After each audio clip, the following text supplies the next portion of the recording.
Hi everyone. Let's continue our discussion with trigonometric functions, and today we're going to talk about the law of cosines. And in video 1, we're going to solve for a side in a triangle.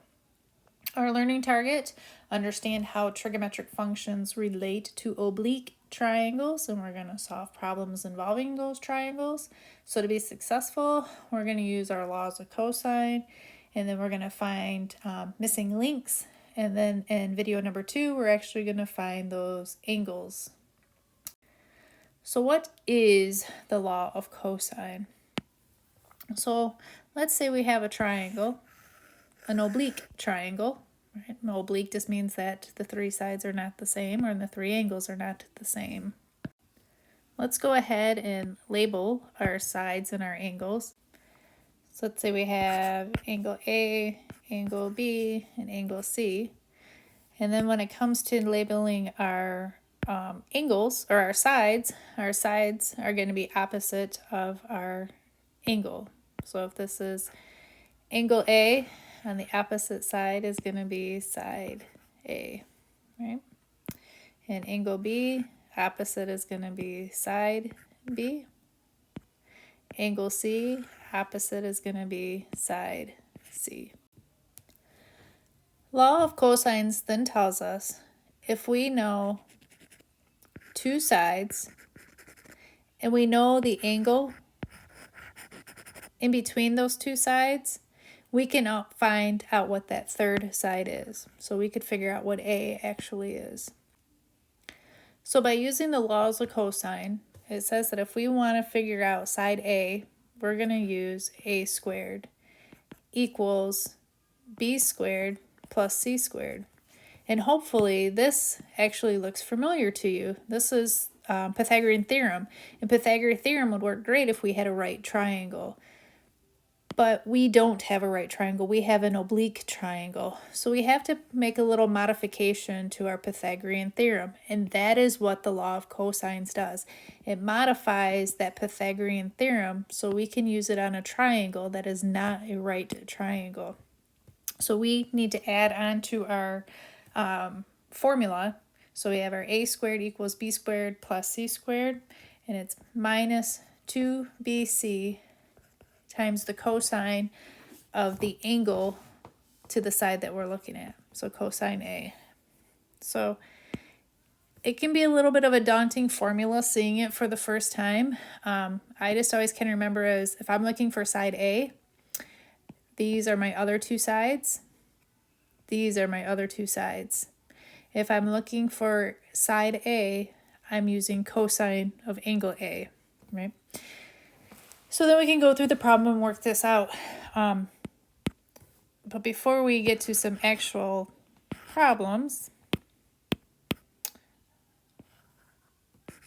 I'm just going to erase all of this and rewrite it because I don't know what I'm doing on this thing sometimes. So this would be side C, this would have been side B, and changing my color back, this would have been side, or angle A, right? All right, so we can apply this same formula. Let's say we wanted to actually figure out what side B was. So if we wanted to figure out what side B was, we'd be using B squared equals, I'm looking for B, so I need my other two sides. So A squared plus C squared minus 2. I'm going to use those same sides, so I'm going to use A and C. So 2 times A times C times the cosine of, what side am I looking for? B. So I'm going to take the cosine of angle B. Good job. And then if we wanted to find C squared, right, I would have A squared plus B squared minus 2 times AB, good job, times the cosine of angle C. Let's try one. So on this problem, they want us to find side BC. So when I look at this problem, I ask myself, is it a right triangle? So where I could use Pythagorean theorem. It is not a right triangle. The last two videos we went over talked about the law of sines, and in order to use sines, you needed to know an angle and the corresponding side to be able to start the problem. Well, we know the angle, but we don't know the side. We don't know this angle, and we don't know this angle, so we can't use the law of sines. That's why we're on this one, we're going to have to use the law of cosines. So to use the law of cosines, we just need to make a determination on which formula are we looking for, a squared, b squared, or c squared. So if I look here, it's angle A, so I bet you I'm looking for this side. Granted, they labeled this side as BC, but if we want to go through and actually kind of label it as little a, little b, or little c, we can.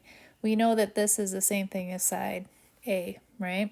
Because it's the opposite of angle A, and those two have that correlation. So I now know by looking at my little formulas, I am going to use this top formula, right? So I'm just going to write it down. We're going to do a squared equals b squared plus c squared minus 2bc cosine of a. So let's just start plugging and chugging. Do I know side A? Nope. So that's my a squared equals b. Do I know b? Yes, because from my angle, my opposite side is going to be b, right? Just like on this one, if this is my C, opposite is going to be my side C. So what do I have?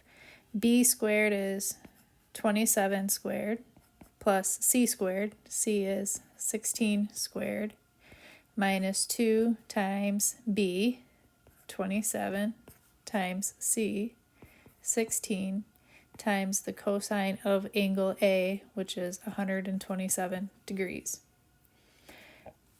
So before going forward, I want to make sure that my calculator is in degree mode, right?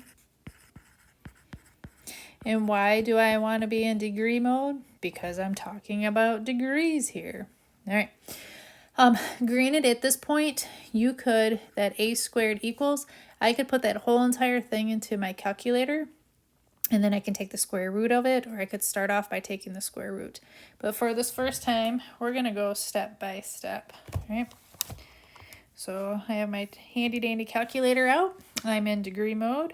So I'm going to do 27 squared is 729 plus 16 squared, 256, minus 2, where am I at? Minus 2 times 27 times 16 times the cosine of 127 is going to give me 2 times 27 times 16 times the cosine of 127 is going to give me a negative 519.96818, right? So now I can just keep plugging in my little calculator. So I have 729 plus 256 minus a negative is going to make that a positive, 519.96818. That's going to give me a squared is 1,504.96818. Right? Now I just need to take the square root of both sides. And when I take the square root of both sides, I'm going to get approximately 38.8, rounding it to the nearest tenth, yards. Right? Technically, when I take the square root, I end up getting a positive and a negative number, but because I'm actually talking about the length of a side of a triangle, I'm only going to look at the positive. On a little side note, when it comes to putting this into your fancy dancy handy dandy calculator, like I have a TI like 84-ish. So when I go to put this into my calculator, I have that 1.49.9618, right, from the previous line up here. And then I just take this and I take it to the caret because I'm going to take the square root. I know that the square root is the same thing as raising it to the 1/2 power, which is the same thing as 0.5.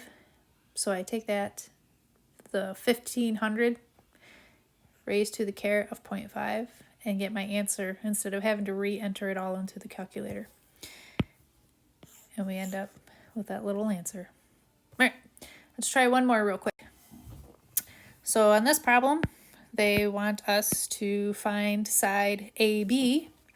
So if I look at my fancy dancy little triangle, it's not a right triangle, and I know that I can't use law of sines because this angle doesn't match up with this, or I don't know anything about this side, so I don't have those corresponding angle inside, and I don't know the other two angles. So I'm going to have to use the law of cosines. So under law of cosines, I just need to figure out which one it is I'm going to use. So I'm going to look at my little problem, and if this is angle C, I know this is side C. And that's the same thing as AB, which is exactly what I'm looking for. So I am going to use that bottom one, right? All right. So let's write it on up here. So we have C squared equals A squared plus B squared minus 2AB cosine of C. So now I'm just going to start plugging and chugging. C squared equals A squared. Which one's my A? This one is my A, which is 10 squared, plus B, which one's B? Across from angle B, so this would be B, so plus 24 squared minus 2 times 10 times 24 times the cosine of angle C, which is 107 degrees. So for me, showing you one way, I'm going to go ahead and solve this for C. So if I wanted to find out for C, I would be taking the square root of that whole entire thing, right? 10 squared plus 24 squared minus 2 times 10 times 24 times the cosine of 107. There's probably a copy and paste somewhere on this fancy dancy iPad. I just don't know where it's at. So then we're going to get C equals. So I'm going to start putting this into my calculator. Play along with me, right? So I'm going to do the square root. So that for me is the second squared, right? And I get the little square root symbol. I'm going to do 10 squared plus 24 squared minus 2 times 10 times 24 times the cosine of 107. And I'm going to hit enter, and I am going to get C equals 28.57176,366, right? I'm just going to round it to the nearest tenth. You guys like the tenth? I like the tenth. So 28.5 kilometers. Sound good? And we know it's only the positive because we're talking about a measure. All right. I hope you guys found this video useful. Make sure you get a hold of me if you have any questions. If not, I'll see you in video number 2 when we start looking for angles. Have a good one. Bye.